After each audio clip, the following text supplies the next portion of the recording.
ibindi ni ibisanzwe. Amafaranga twese turayagira, cokoze umubare wotandukana ariko twese turayagira. Bamwe bogira amadolari, abandi bakagira ama kongomani, abandi bakagira amantuza, ariko twese turayagira. Kandi ntawuzu yarara ngo ayasasire yose, ntawuzu yarara kuri metero 5 z'igitanda. N'abaraye hasi bazasinzira kimwe natwe. Uwaraye muri etage aza yasama nijoro, uwaraye munsi y'ikiraro nawe akasama. Ubuzima bw'abantu, abantu bose ariko ahantu abantu batandukaniye mu guhishurirwa Imana. The measure of a man is a revelation of God. Uwahishuriwe n'ujya umenya ngo ibyo atanze mu rusengero ntabihaye Imana mbere yuko abyiha. The one who received the revelation will know that when they give, they're not giving it to God, they're giving it to themselves first. Uhishurirwa niko kujya kukubwira ko 40 jours atari ukwibuza ibiryo, ahubwo ari ukurya. Cokoze ntuburi murarya ibirayi n'ibiki n'ibitoki, ibintu abantu kufomera, ugasanga umuntu ngo ikivuguta ngo inshushu ya urute ari ubugari bw'imyumbati, ariye kawunga, ari imyumbati ku munsi w'abantu bakarya, ugasanga umuntu ukagira ngo none yakoze umurari wo kurya. Ntabwo ibiriya uba wafashe umugambi wo kurya ibindi, uba wafashe umugambi wo kurya indyo ivuye mu ijuru, apana indyo yateguriwe n'ahanga. Revelation is what tells you that the 40 days of fasting, you're not for refusing yourself food, you're eating the things of the Spirit. Buriya muzagabanye kuvuga ngo turi mu minsi 40 yo kutarya. You should not say that it's 40 days of not eating. Mujye muvuga ngo twafashe iminsi 40 yo kutarya ibyino mwisi, turimo turarya ibyo mu ijuru. Arambwira ngo umunsi umwe Imana yamwibukije urukundo rwayo. And I asked him and he said one day God reminded me of his love. Ngo yibuka ko kubyuka. He remembered that waking up, kava mu bitotsi, akibuka izina rye, akibuka ibyo yize, akibuka se na nyina, akibuka abana be, akibuka umugore, akibuka inshingano ze, akibuka. Aravuga ngo namenye ko atari ibisanzwe, ari igitangaza Imana ibikoze. Byose ni iby'Imana, ngo byose ngo ntacyo nuguha, ngo byose ni ibyawe, ngo inka z'ibirara shyamba ni izawe. Erega wowe akazubamo ntabwo bagukunda. Your job doesn't really love you. Ukuzura ngo abantu bazabicara gusa ku kwezi bakaguhembara amafaranga gusa, bagatarura bakaguhereza, ukagira ngo Do you think abantu umva ngo Mana ndagushimiye, ngo haleluya, ndagukunda Mana, Imana ushimwe, uhimbazwe. Mwavuga mutegure ituro ryo kurangiza umwaka, ngo Mana ngo byose urabifite, ngo ntacyo nuguha, ngo byose. Komera Imana amashyi.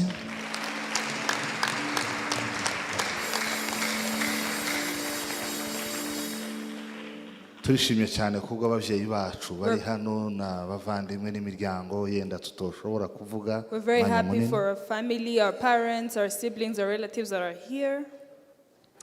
Ndashima no ku mukobwa wanje interpreter. I thank God for the interpreter. Mana guha umugisha. Amen. Daniel 28 ku gice cya 2, ariko mu ijuru hariho Imana ishuri bihishwe, kandi niyo yeretse umwami Nebukadinezari ibizaba mu bihe bizaza. Inzozi n'ibyo werekewe ku gisasiro n'ibyo ibi.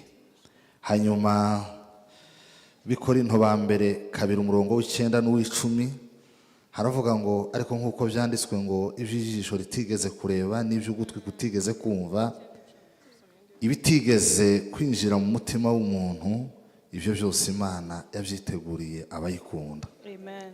Ariko Imana yabihishurishije umwuka wayo, kuko umwuka arondora byose ndetse n'amayoberane y'Imana. In 1 Corinthians 2:9-10, it says, "But as it is written, eye has not seen, nor ear has heard, nor have entered the heart of man the things which God has prepared for those who love him. But God has revealed them to us through his Spirit, for the Spirit searches all things, yes, deep things of God." Amen.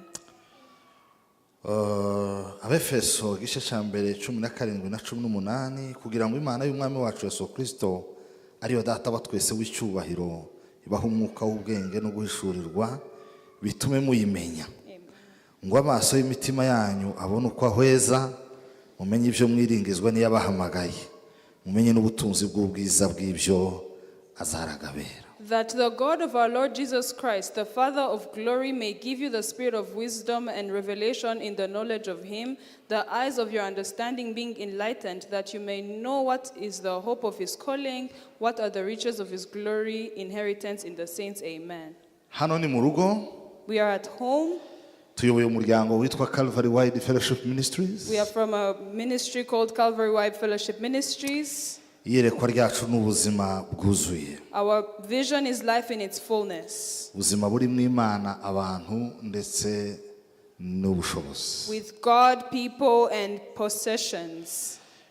Turashima Imana yabanye natwe. We thank God that has been with us. Ikaba ituboneye umwanya mwiza wo guhagarara hano, turabyubashye cyane. It is a great privilege to be in such a place. Si ubwa mbere duhagaze imbere y'abantu, ariko igihe cyose tuhahagaze tuhahagarara duhindishwa umushitsi n'icyizere Imana itugiriye kugira ngo tugabure ibyaha. It's not the first time, but whenever God gives us the privilege, we stand while trembling because of the glory of God. Ariko kandi tugashima ab'Imana yanyujijemo icyo cyemezo cyo kugira ngo duhagarara aha.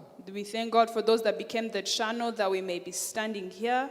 Tujya tugira abavugabutumwa bahabwa umwanya wo kuganira ijambo, yarangiza akavuga ngo narasenze Imana niyo yampaye kuvuga. Abapasiteri bo byemera batobyemera, jewe Imana yabyemeye nimuyimpera amashyi, kandi ukabona bagiye mu bintu utomenya. Ariko umushumba atabyemeye akabona ntibikunda, sinzi ikirere wohagararamo. Sometimes you welcome people and they start saying, God, give me another word different from the theme that you have given me. And I wonder what atmosphere, what you're standing into. Bashumba tubihaye agaciro.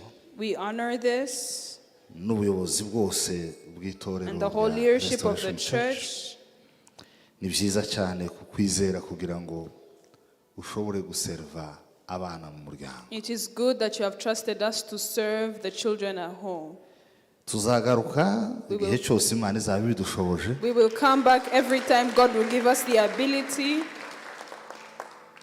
Nibyihuta bizaba ari amahirwe, nibitinda nta bugome buzaba burimo cyangwa kundi gutenguha, ni kubw'impamvu runaka zindi. Whether it's soon or later, we're going to come back. Kuwa gatanu twavuganye hejuru ya conditions zisabwa kugira ngo umuntu agire uburenganzira kwiyerekwa ry'Imana. On Friday, we talked about the conditions, the prerequisites for you to receive a revelation from God. Ntabwo abantu Imana hishurira ibyayo aba ari abantu isanze aho bashaka, ibasanga aho igomba kubasanga. God does not give a revelation to people who are where they want to be. God wants you to be where he wants you to be. Kandi guhishurirwa ntabwo ari gift, ntabwo ari impano Imana iza ngo iguhe gusa. Revelation is not just a gift that God offers to you. There is a price to pay. Hari ikiguzi ugomba gutanga. There is a sacrifice. Hari ikiguzi ari kwitanga. When you pay the price, Iyo utanze icyo kiguzi, you will be revealed what you want to be revealed. Uzahabwa ihishurirwa. Nababwiye kandi ko mbwirijwe n'umwuka ko ntabwo iby'Imana babikora uko bikwiye batarahishurira. I told you that the Spirit told me you cannot do the things of God right without revelation. Tushobora gukorera Imana no gukoreshwa n'Imana mu buryo buri proper.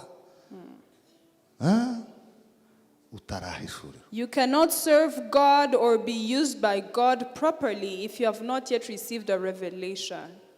Turakizwa, We are saved tukamenya Imana, and we know God tugahishurirwa. and receive a revelation. Hari abajya bakizwa Some people are saved bakagarukira and they stop there ntibamenye Imana. and they don't know God. Muri dimension zose bagomba In kuyimenya. every dimension in which they should have the knowledge of God. Hari abakizwa bakamenya Imana There are those that are saved and they have the knowledge of God bakagarukiraho. and they stop there. Ugomba kurengaho. You have to go beyond. Ubumenyi ni bwiza It is good to have the knowledge kubera ko domination mu bwami bw'Imana ishingira ku bumenyi umuntu aba. because domination in the kingdom of God is based on the knowledge that you have. The dominion in the kingdom The goes with knowledge. ubutware mu bwami bw'Imana buzana n'ubumenyi. Bibiliya iravuga ngo abantu banje bapfuye bazize ubujiji. The Bible says my people are perishing because of lack of knowledge. Ubumenyi Knowledge ni bwiza, is good. ariko kubumenyi ukagarukiraho. But just stopping there, You are not wrong, ntago wibeshye, but you are incomplete. ariko ntago bihagije. You need to move higher. Ugomba kuzamuka, Go to revelation. genda kwihishurirwa. Ugahishurirwa iby'Imana. You have a revelation of the things of God. Guhishurirwa niko kuza kukubwira ko iyi bafure yo mu rusengero itandukanye n'izindi bafure z'ahandi hantu, nubwo zigura kimwe, nubwo zisa, nubwo zikora kimwe. A revelation is what tells you that the speaker in church is different from a speaker in other places, even though they are both in the same place, they are the same, they look the same. Guhishurirwa niko kuza kukubwira ko amafaranga watanze aha ariyo yawe, ayo ubisa atari ayawe, yasangiye n'abajura, ndetse nayo uzasiga warapfuye uzayasigira batarayaruhiye basigare bayarya, ariko ariyo yawe kuko niyo uzasanga iyo uzabiteka ryose. Revelation is what tells you that the money you offer here is what belongs to you. Others, you share it with the whole world. When you die, you leave it behind. Uri nihishurirwa. This is a revelation. Iyo ubikoze utarabishuriwe, ubikora umwaka umwe cyangwa 3 cyangwa 5, nyuma y'imyaka 5 ugacika intege, ndetse wazo unabikora ukabikora bitakuryoheye, bibi, ari ibintu bisaba ko guterura isara bwayo ukayishira ku mutwe. Hari abantu bazagira gukura amafaranga mu mufuka kuyatanga, uzugira ngo none agiye gufata gerenade hayi ija guturika akazaterura ukazugira ngo none agiye nko guhwera. Revelation is what shows you the value of giving offerings. For some people, it is really, really hard for them to give offerings. Hallelujah. Hallelujah. Bwana sifiwe. Hallelujah. Musamuri biganza tuyimana icyubahiro. Hallelujah. Sema hallelujah. Hallelujah. Hari abantu batarahishurirwa gutanga amaturo. Some people have not yet revealed the revelation of giving offerings. Mfite umukristo ku rusengero. I have a member of the church. Ajya atanga ituro buri munsi. They give an offering every day. Kandi ntiyabimbwiye. They never told it to me. Ni Imana yabimbwiye. It's only God that told it to me. Irambwira ndyamye, irambwira ngo byuka. He told me, wake up. Ngo hari umuntu ushaka kusengera. There's a person I want you to pray for. Dore ibitero Satani irimo irategura nibi. These are the attacks that the devil is planning to attack them. Ngufata iminsi 7 umusengera. Take 7 days and pray for him. Ndamusengera. I prayed. Usengera umukristo se. Only praying for a member of the church. Umvaga twe turabashi banyu bo kwikorera ibintu byose. Mwatugize inani. Tumeze nk'amashevale yo kwikoreza ipunda, muzamuterura ibiki, amakaratasi ashaje, ibintu byose mugaterura, imizigo, ibintu mwafashe byose mukadutereka ku mutwe. Nta kundi twogira butese. It is our job to carry your burdens. Kandi mukumva mwishimiye kudukoreza iyanyu, ariko twe tukaba tutobateruza haba n'agapapuro. And you're very happy that we carry your own burdens, but you cannot do the same. Muvuge ngo turikunda. We are selfish. Umwanze kubivuga ubwo mvuze nabira. Hallelujah. Hallelujah. Buriya umushumba wanyu ageze ku gatuti ka Calvary, When your pastor arrives at the altar, a pulpit of Calvary, ni umushumba wabo bakristo ari marabwi. he's the pastor of all those Christians. Nanjye kuba yampaye uburenganzira buhagarara aha, Now that I have the right to stand here, ubu ndi umushumba wawe. now I am pastoring over you. Impamvu ndimo ndavuga ivyo, The reason why I'm saying this, hari umugabo umwe witavye Imana witwaga ngo bose, umuyobozi witwaga ngo bose tibatandukanye. Abantu bose ngaho batagize inama. Bwana sifiwe. Buriya muzareke kwikunda. do not be selfish. Muzagabanye kwikunda. Reduce selfishness. Kandi kuriya kwikunda mu bitekereza siko kwikunda n'ukwiyanga. And selfishness is not loving yourself, it's self-hatred. Ntabwo kuriya ari ukwikunda. Selfishness is not loving yourself. Kwikunda kwiza Loving yourself truly ni ugukunda abantu. is to love people. Ugakunda itorero ryawe. And you love your church, Ugakunda abashumba. you love your pastors, Ugakorera Imana. and serve God. ntiwokunda Imana udakunda itorero. You cannot love God without loving your church. Ntiwokunda itorero udakunda abashumba. You cannot love your church without loving your pastors. Yohana yaranditse aravuga ngo umuntu ntiyavuga ko akunda Imana adakunda mugenzi. John said, you cannot say you love God when you don't love your neighbor. Ntaja muri birebire abashumba tuza turondogora nk'abavoka, ariko icyo nashakaga kuvuga niki nuko Imana yambuye ngo musengere iminsi 7 irangire iti ongeraho iyindi 3. When I prayed after 7 days, God said, add 3 more days. Ndavuga se uyu muntu niki kigiye kumuba. I said, what is going to happen to this person? Senze Imana irambwira ngo yankoze ku mutima. I asked God, what did this person do? And God said, this person touched my heart. Agize igihe kirekire atanga ituro rya buri munsi. It's been a while when he's been giving offerings every single day. Nsaba information za Momo Pay ndareba. I asked information from the Momo Pay. Ngerageza kureba izina rye. I looked for his name. Sanga zatanga ituro buri munsi. And I found that he gives offering every single day.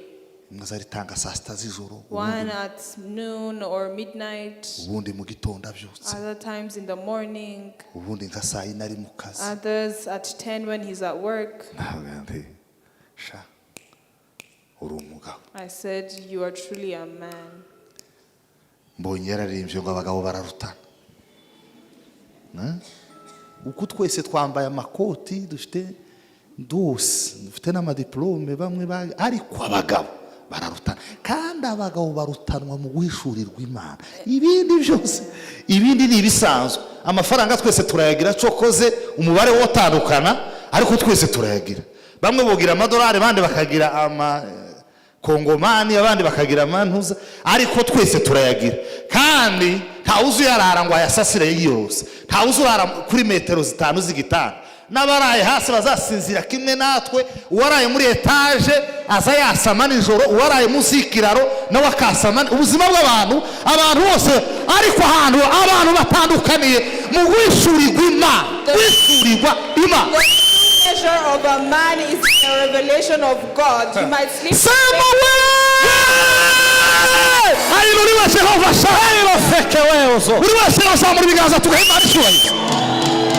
Umuntu utaranga yavugiriza Imana kawu.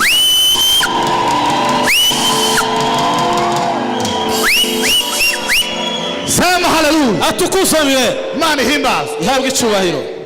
Muhumure ndagarutse singikomereje kuri iyo dimanche. Uko hari abantu dukanze baze aba Pentecote babaye bata. Kera barasaze tugitangira. Abantu batandukanira mu kuhishurirwa Imana. The true measure of people is in the revelation of God. Ngira umugisha wo kuganira nawe base byagenze bite. Arambwira ngo umunsi umwe Imana yamwibukije urukundo rwayo. And I asked him and he said one day God reminded me of his love. Ngo yibuka ko kubyuka. He remembered that waking up, kava mu bitotsi akibuka izina rye, akibuka ibyo yize, akibuka se na nyina, akibuka abana be, akibuka umugore, akibuka inshingano ze, akibuka aravuga ngo namenye ko atari ibisanzwe, ari igitangaza Imana ibikoze. And I did not take for granted waking up, remembering everything, my parents, my children, my wife, and I don't take it for granted. Dufite abantu umwaka, ntumuna ko tugeze mu kwezi kwa 12. Umuntu abantu umvuga ngo Mana ndagushimiye, ngo haleluya, ndagukunda Mana, Imana ushimwe, uhimbazwe. Mwavuga mutegure ituro ryo kurangiza umwaka. Ngo Mana ngo byose urabifite, ngo ntacyo nuguha, ngo byose. There are some people when you tell them to give offerings, they tell God, you have everything, there's nothing I can give to you. Byaba bikugoye ubwiho mwegeranye ngo turaziranye. Tell your neighbor we know each Byaba bikugoye ngo turaziranye. We know each other. Turaziranye ngo kagira Imana. Sema haleluya. Hallelujah.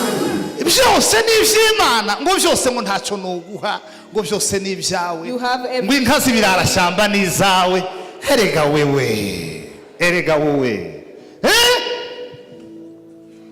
Akazubamo buriya ntabwo bagukunda. Your job doesn't really love you. ukuzura ngo abantu bazabicara gusa ku kwezi bakaguhemba ari amafaranga gusa bagatarura bakaguhereza ukagira ngo Do you think it's out of love that they give you? mufitanye yahe masana How are you related to them?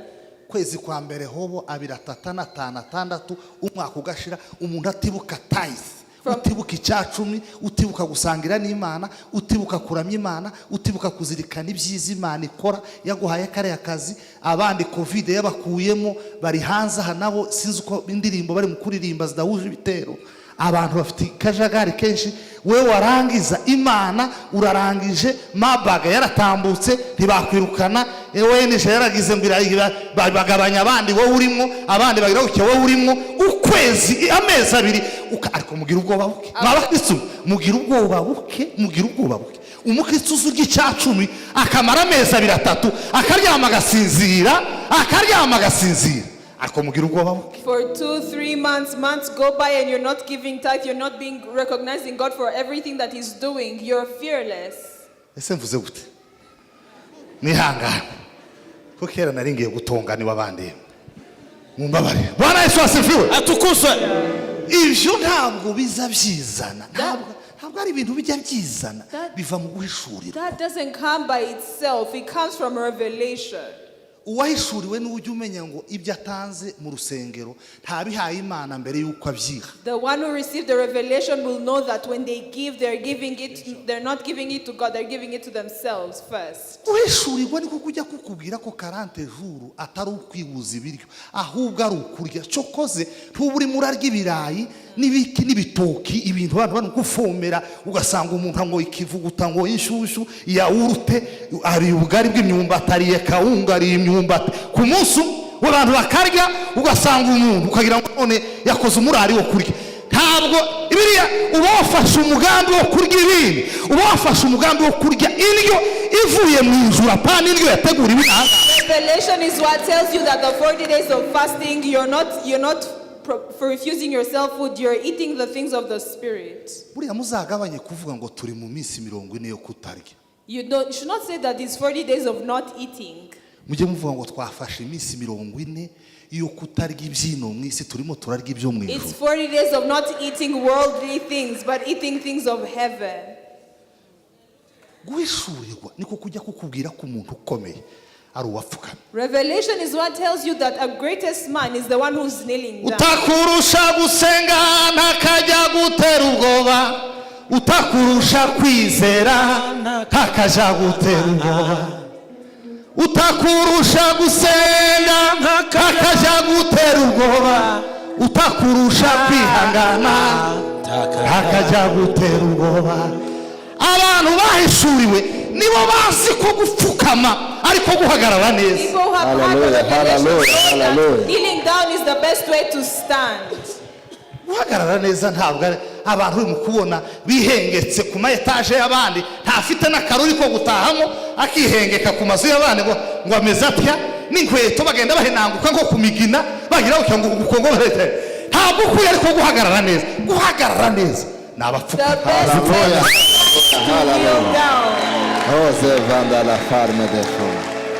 Imana ihimbaza atukuzwe abamurwanya barahari ariko arapfukamye. He has enemies but he's kneeling down. Abamwanga bariyongera ariko arapfukamye. Enemies are increasing but he's kneeling down. Ibiciro byamuzamukiyeho nawe nk'abandi ariko arapfukamye. The prices are increasing but he's kneeling down. Umugabo cyangwa umugore ntarakizwa ariko arapfukamye. The spouse is not yet saved but he's kneeling down. Abana ntibarimo baritwara uko ashaka ariko arapfukamye.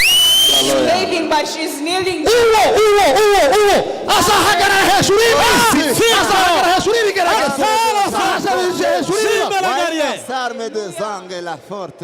muzamura ibiganza duhe Imana ishimwe. atukuzwe milele daima muvuge mwese ngo haleluya.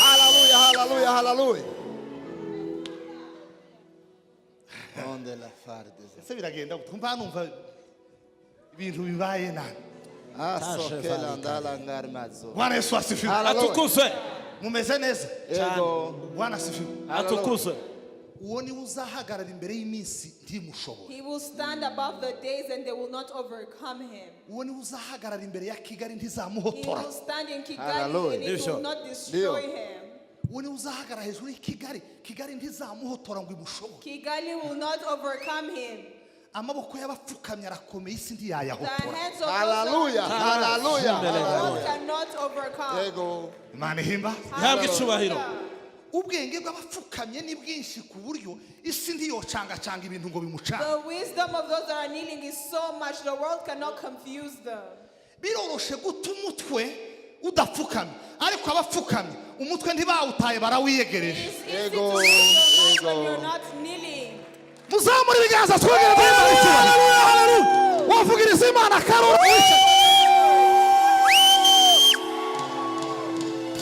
Kaita foro. Tokela. Shazime de feria. Etike viganio eloga.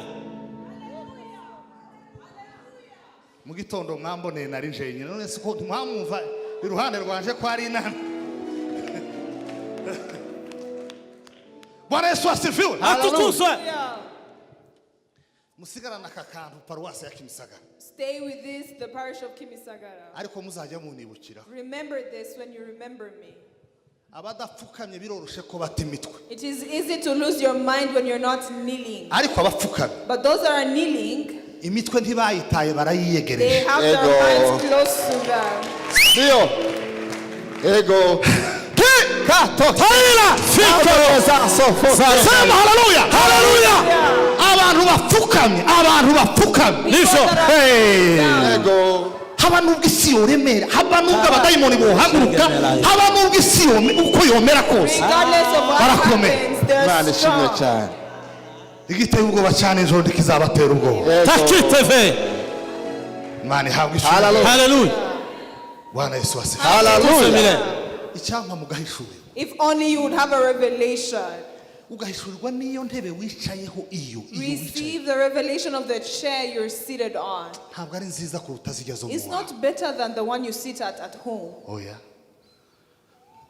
Ariko ibyo uvuganira n'Imana kuri iyo ntebe But what you speak with God when you're seated here, ushobora kutabyumvira kuri ziriya zawe nubwo izawe arizo nziza. God, you might not hear it at home when you're in your living room. Nubwo inzu yawe wayipambye wayihaye amapambo abantu baza bayitaka ukazugira ngo none n'ururabo inzu bayigize nka kujya kuri ubuhu bakayizingazinga uko woyigira kose ntabwo yonganya agaciro n'inzu However yawe. Hallelujah. much you Hallelujah. decorate your house, it will never have the same value as the house of Ego. the Lord.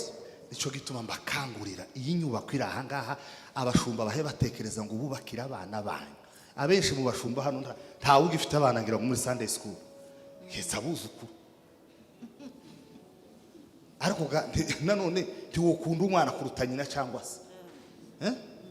Kandi ikibazo kibamo uzusanga abo bigenewe nibo bazagenda buhoro ngo haleluya ngo turashima Imana ngo natwe turimo turasenga guki Imana izotuganiriza. Ngo Imana yacabaganiriza inyubako ikuzura bakazayijama. That is why you should pay attention and give contributions for the building of the children.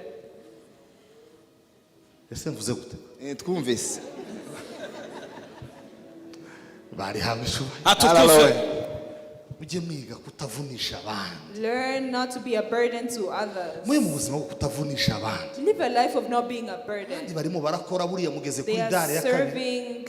Ubu hari abantu bigeze kuri dare ya kabiri ataratanga haba n'ikintu. There are people who have not even given even a dime. Mu dufite akazi kenshi muri minsi muzajya nkurikira online ngo uva basabye ngo amaraporo menshi. You're saying you have reports at work, you have a lot of work. Turazira. We know each other. Mushobora kugira uburenganzira buvuga nyine ariko nihangane nanje ndavuze hano. Nihangane. Ujye mwirinda gutererana abandi. Do not abandon others. Mani hawe cyo. Hallelujah. Hallelujah. Bwana Yesu asifiwe. Atukuze Mungu wetu. Uno munsi mu gitondo navuze hejuru yo guhishurirwa Imana. Today I talked about having the revelation of God. Ko narababwiye kuwa gatanu ngo tuzaduhishurirwa Imana tugahishurirwa gakiza tugahishurirwa n'abantu. I told you that you have a revelation of God, of salvation, and of people. Sinavuga uburyo duhishurirwa ibyo bintu byose ashatse kuvuga hejuru y'uburyo bahishurirwa Imana. To which we can have a revelation of God. Uhishurirwa Imana nk'Imana data. Receive the revelation of God as the Father, Ugahishurirwa Imana nk'Imana umwana. God the Son, Ariko kandi ugahishurirwa Imana mwuka. and God as the Spirit. iyo wishuriwe Imana nk'Imana data, when you receive God, the revelation of God as the Father, ni muri dimension y'imbaraga zayo. is the revelation of There you His go. power. Uwishuriwe Imana mu mbaraga zayo n'ubushobozi bwayo. You will have the revelation of God in His power and might. Iyo ni dimension Imana yahagazemo irema isi n'ibyaremwe byose. That in that dimension is where God created the world and every creation. Yaravuze ngo isi nibeho ibaho, iravuga ngo nimeze ubutaka nibumeze ibimera biramera, iravuga ngo inyanja nizigarukira hazigarukiraho, iravuga ngo mu nyanja nihabemo ibihumeka birahumeka bibamo. Ibyo yavuze byose bigaragaza imbaraga zayo, yabikoze ihagaze muri dimension y'Imana data. Because when He would say, let it be, the thing would come to pass, the seas and everything in it, everything in creation happened because of His word, in the power of His dimension as God the Father. Kuko Bibiliya ivuga ngo jambo yahoranye n'Imana, kandi Imana ngo igihe yaremwaga cyose ikintu cyose cyaremwa, nta cyaremwe The kitaremwe. Bible says the word was with God, and everything that was created, the word was created, the word was there. Abantu bahishuriwe dimension y'imbaraga The people who have received the revelation of the dimension of power batigeze bahishurirwa ikindi, and nothing else, they are not wrong but they are incomplete. ntago bibeshye ariko ntago bihagije. Kugarukiraho ubu utaragera kure. Stopping there is not enough. You're not far. Nibo babandi mujya mubona basenga yajya kutumira abantu ngo giterane ngo muze ngo mwakire ibitangaza byanyu ngo mugire gute, ngo abafite ubumuga ngo mubuzana, abafite ibiki, abafite ibibiye bibazo, ababana n'ibiki, abagira gute, abafite inyatsi, ngo abantu bafite ibibazo ngo ngo ibibazo ngo mubizane. Those are the people when they organize crusades, they're telling people, bring the lame, bring the blind. We have miracles, there's the power of God. No kubwiriza kwabo, Even in iyo ari the abavugabutumwa preaching, cyangwa ari abapastori, or when the ministers of the word or pastors, baba bavuga gusa ngo Imana irakomeye, They are ifite saying, imbaraga ku bibazo byawe. God is power, He has power over your problems. Rwose they are not wrong. Ntago bibeshye. Ntabwo baba bafite message yuzuye. But it's not the message in its fullness. Ugomba gusobanukirwa no guhishurirwa Imana mu yindi dimension y'imbabazi zayo n'urukundo You rwayo. have to receive a revelation of the power of the love of God and His mercy. Urukundo rw'Imana n'imbabazi The zayo. love and the mercy of God. Dimension ya mbere ni dimension y'imbaraga z'Imana n'ubushobozi bwayo. First one is the power and His might. Dimension ya kabiri ni dimension y'imbabazi n'urukundo rw'Imana. The second dimension is the dimension of mercy and love of God. Ukamenya ikiguzi byasabye Imana kugira ngo iducungure. Know the price that God had to pay for our salvation. Birangoye It is kwemeza hard ko for me. umuntu azi neza isano agirana n'Imana akiba kuri dimension y'imbaraga gusa. To know that a person knows their relationship with God when they're still at the dimension of power. Isano twagiranye n'Imana ryavuye mu rukundo. Our bond with God came from love. Sema haleluya. Atukuzwe. Kuko Imana yakuza bari mu isi bituma itanga umwana wayo w'ikinege kugira ngo umwizera wese atarimbuka ahubwo ahabwe ubugingo buhora. God so loved the world that He gave His only begotten Son, that whoever believes in Him shall not perish but have eternal life. Kubw'ivyo Pawulo abiheraho ku gice 8 mu Baroma aravuga ngo turabaragwa ngo ndetse turi n'abaraganwa na Kristo. We are heirs with Christ. Panda lao. Mani habwe cyubahiro. Hallelujah. Muvuge ngo haleluya. Atukuzwe mire. Isano ry'abakristo n'Imana ryavuye mu rukundo. Our relationship with God came from love.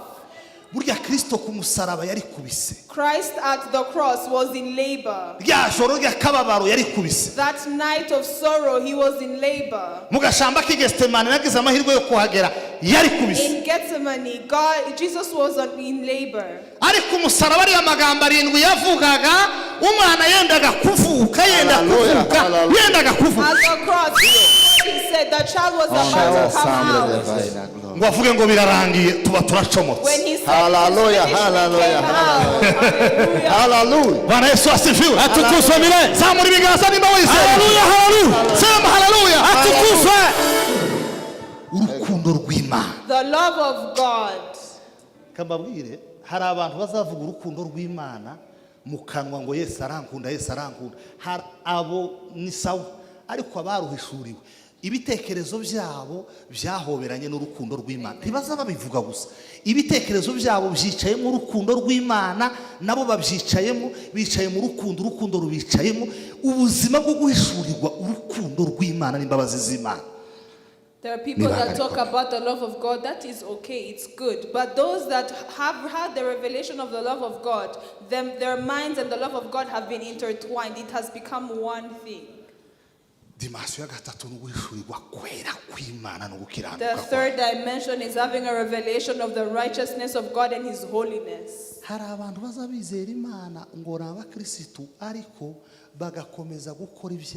There are people who receive the salvation but they stay in sin.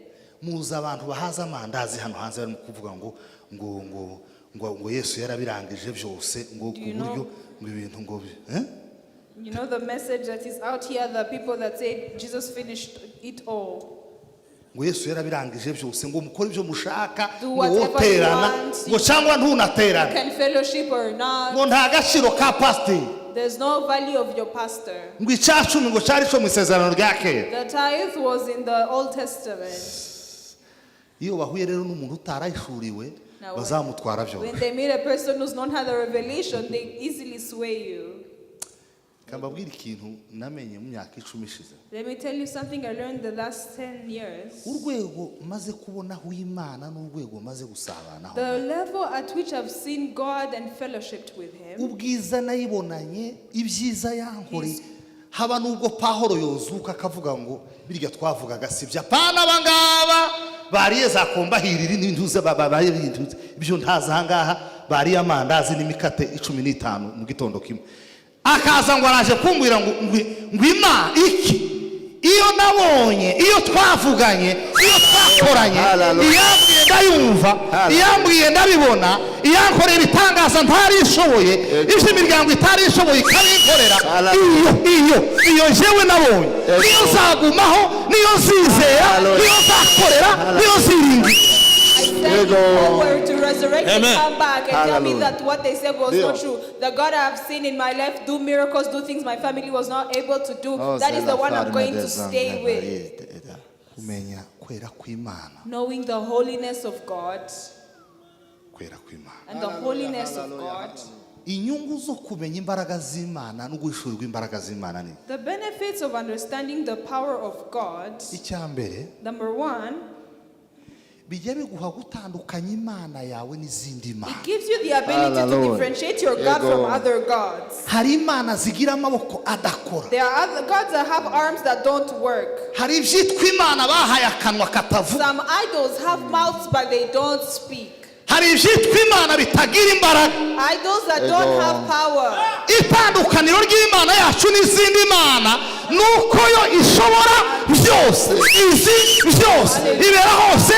Hallelujah. The difference is that our God is all-knowing, is omnipotent and omniscient.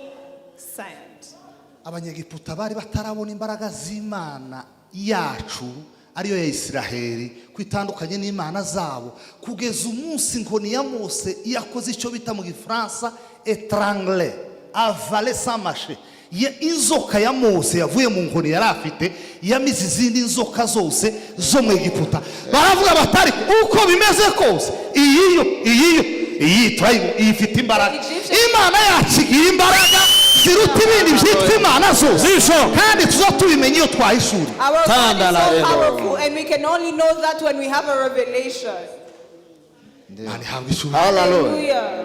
Mani shigwe hejuru. Takite fola elo. Ubarikiwe sana mama. Mama hari yazamuye agatambara. Mumenye imbaraga z'Imana abantu bazabiruka gusa. If you knew the power of God, you'd just be running around. Birya bintu abantu bazabikora ngo Yesu uri mwiza uri mwiza. Umuntu ntanyeganyege ukaza wibaza yamize umugano wumye niki cyamubaye ariko umuntu wahishuriwe imbaraga z'Imana bavuga kiruka bavuga haleluya haleluya haleluya filo mwana shora muzamu ibiga atusubire sema haleluya haleluya Imana ihimbaje icyubahiro Bwana Yesu asifiwe atukufe ego Mani habwe icyubahiro. Atukusomere. Twebwe twamenye ibyo tuza wita ngo nyoko gukora ari cyangwa se ubukwe. You don't care Nta who's bintu watching by'akajagari you. n'ukwigaragura imirimo y'Imana. The works of God. None igitangaza kiragwira. The works of God. Ha soketa.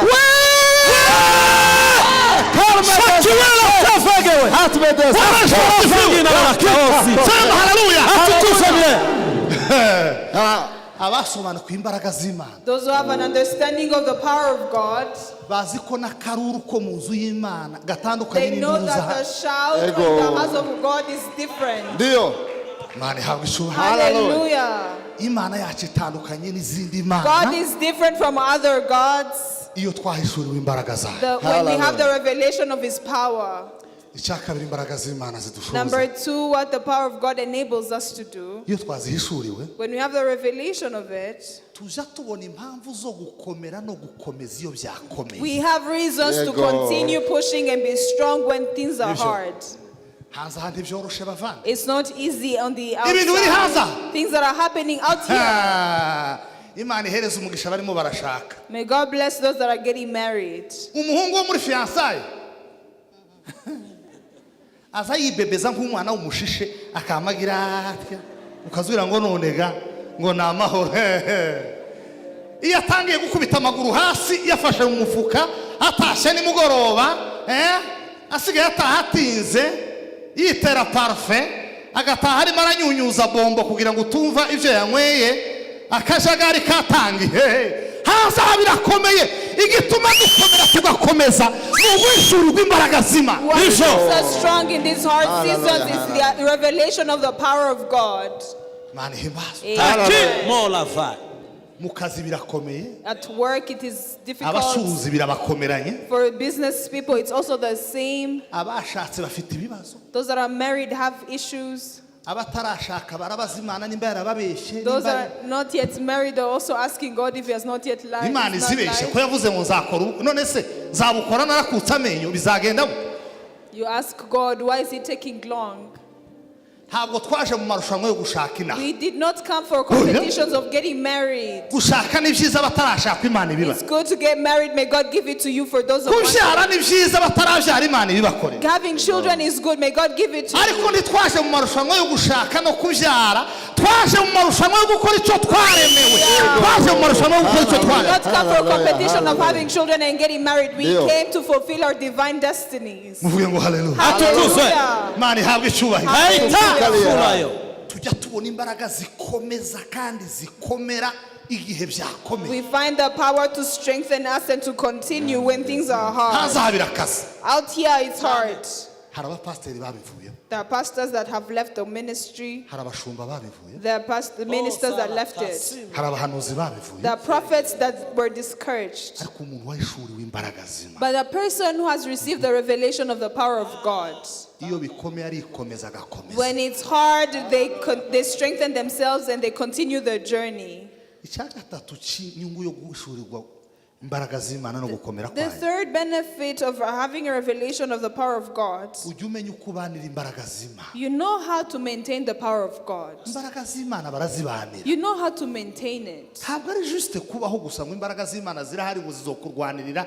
Ugomba kugira uko wifata nuko witwara kugira ngo ugire uburenganzira bwo kugwanirirwa n'izo mbaraga. There's a way you have to behave. There's a way you have to carry yourself for that power to work for you. Muvuge ngo amen. Hallelujah. Abantu bajya basoma imirongo iboroheye ngo nzakujya imbere ngo hataringaniye mparinganize, banza umenye ngo hejuru haravuga iki kondisiyo. Nugira gutya nugira gutya nugira gutya nugira umwete wo kumvira Imana yawe no kugira gutya no kwitondera amategeko aho. yawe.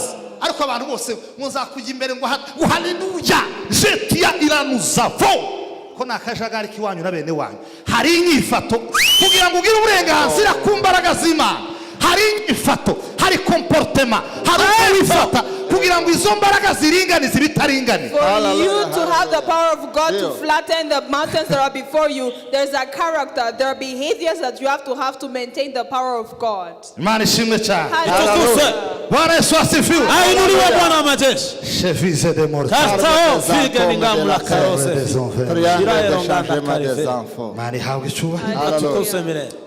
Kasoreze ku kintu cyo guhishurirwa urukundo rw'Imana n'imbabazi ze. Let us close by talking about having the revelation of the love of God. Tujya twunguka iki? What is the benefit? Icyambere ujye umenya ko uburyo bwonyine bwo kwikunda ari ugukunda Imana. The first thing you receive the revelation and you know the first way of loving yourself is to love God. Iyo duhagaze aha tuba turimo turabwira abantu mukunda Imana, muyikundisha ibyanyu, muyikunde n'umutima wanyu wose. Abantu bakagira ngo none ni ngundi muntu bifitiye inyungu. Icyampa abantu bakamenya ko gukunda Imana ari rwo rwego rwo hejuru rwo kwikunda. When we stand here, we tell you love God with your possessions, with your strength. I wish people would know that loving God is the first dimension, the first way of loving yourself. The highest level of loving yourself is loving God. Urwego rwo hejuru rwakwikundaho ni urwego wakundaho Imana. Kwigirira neza kwa mbere wo kwigirira neza ni ugukunda Imana. The best way you can do good to yourself is to love God. Icya kabiri. Number 2. Cyampa kakantu mukakumva. If only you would understand this. Ujye ugendana amahoro, ibyishimo n'umunezero. You walk around with peace, joy, and happiness. Nta kintu wakorera umuntu wasobanukiwe wahishuriye urukundo rw'Imana ngo kimwambura amahoro There's yamba n'ubwo wakora. nothing you can do to someone who has had the revelation of the love of God to take away their happiness and their peace. Nkunda umuririmbyi w'108 mu ndirimbo zo gushimisha ku gitero cya 4 yaravuze ngo njyewe ndi umukristo ngo uko ndi kose ngo nzagira gute Zagira ivyishimo. ngo maze ningira gute nintumirwa ngiye gupfa mu urupfu rwantumi ngo nzagira iki ibyishimo bitavugwa kubera ko zabona ihirwe ngiye mu ijuru. Ibyishimo by'umuntu wamenye Imana neza agahishurirwa urukundo rw'Imana. Nta madeni yo mubuza amahoro n'ibyishimo n'umunezero. Nta byago byamutera ubwoba. Nta kajagari k'isaha kamumara amahoro yiwe. Ibyishimo bye bihora byuzuye byogenda neza byogenda nabi. Aba yarahishuriye urukundo rw'Imana n'imbabazi. Hallelujah. You are full of joy. There's nothing that is going to take away your joy from you, regardless of the situation. You will have joy in its fullness.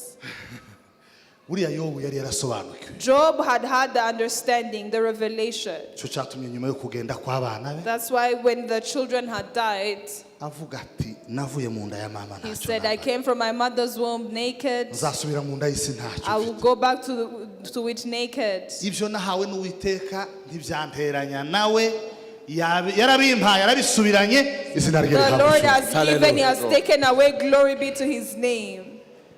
Icabonye ntikituma ibyishimo birenga What urugero. he receives, the joy that is not increasing. Icabuze ntikigabanya What he ibyishimo. loses, the joy does not go away. Wishurirwa urukundo rw'Imana Receiving the revelation of the love of God bidufasha kugendana amahoro helps us to walk n'umunezero. around with joy and peace. Kadusoreza aho amasaha arageze. Let's close here. It's time.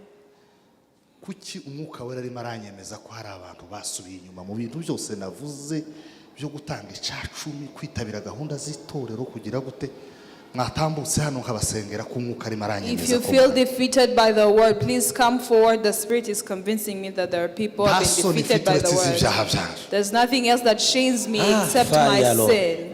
Umuntu umutima uri muremeza ko yasubiye If inyuma your heart is convincing you that you have backslided, natambuke dutabaza Imana come imutaba. forward and we'll call for rescue from God. Imbabazi ze n'urukundo rwe nibyo bituma reka kureba ku bandi no kwinangira. Don't look on the side. Do not harden your heart. Imbabazi ze n'urukundo rwe nibyo bituma tudashira. Tegereza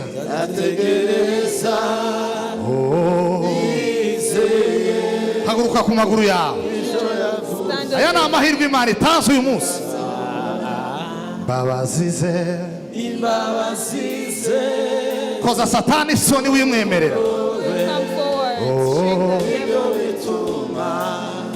Shake the devil. tegereza gategereza nawe turakurize We're waiting for you.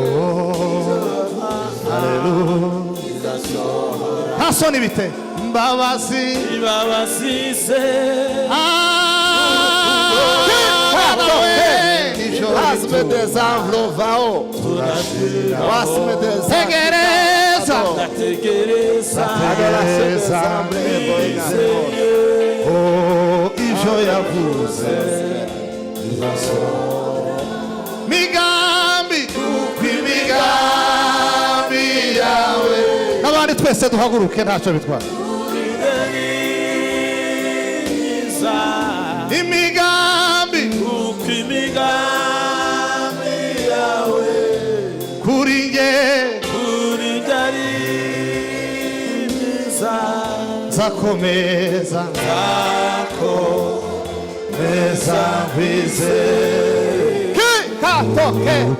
Passe-me des enveloppes, nzakomeza engagement des nzamwizere nzakomeza nzakomeza Imana ishimwe cyane. imigambi kuko imigambi yawe kuri nge imigambi yawe kuko imigambi yawe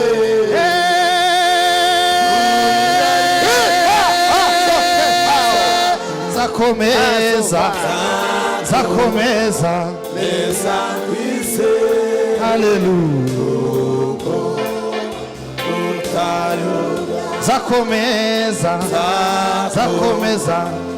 nzakomeza mvize mana we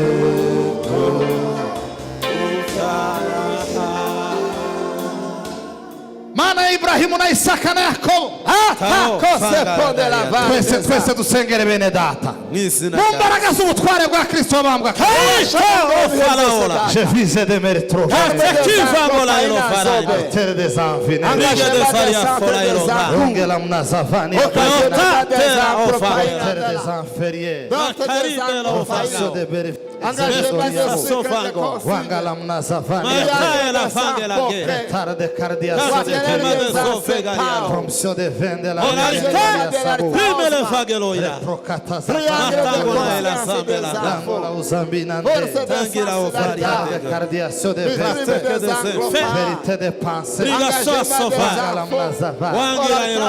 abasubiye inyuma manu bateze imbaraga z'Imana nyinshi manu bashoboye imbaraga z'Imana ishobora byose ubutware bw'Imana buzamuka hongerere kwize hongerere imbaraga hongerere ubushobozi n'izina rya Yesu Kristo haleluya